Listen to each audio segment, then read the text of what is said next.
50-60-ական թվականների համեմատ Երևանը մի քանի անգամ մեծացել է, բայց Երևանում մի քանի անգամ պակասել է նաև աղավնի պահողների թիվը։ 50-60-ական թվականներին Երևանի թաղերում Կոնտ Սարիթաղ, Պլանի Գլուխ, Նորք, Աբովյան Տերյան փողոցներ, բազմաթիվ աղավնի պահողներ կային։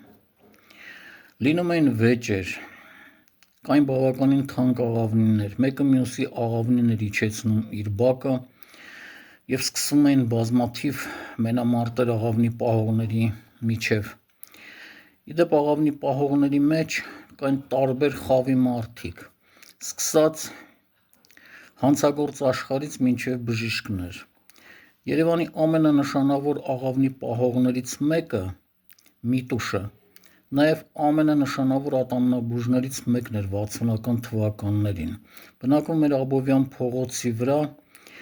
գյուղինստիտուտի նոր մասնաշենքի տեղում։ Այնպես որ Հայֆիլմում ըստ Վահան Թոթովենցի «Աղավնիներ» պատմվածքի նկարված «Սպիտակ անուրջներ» ֆիլմը գլխավոր դերում Սոս Սարգսյան բավականին մոտ է իրականությանը և ցույց է տալիս աղավնի պահողի կապվածությունը իր աղավնիների հետ։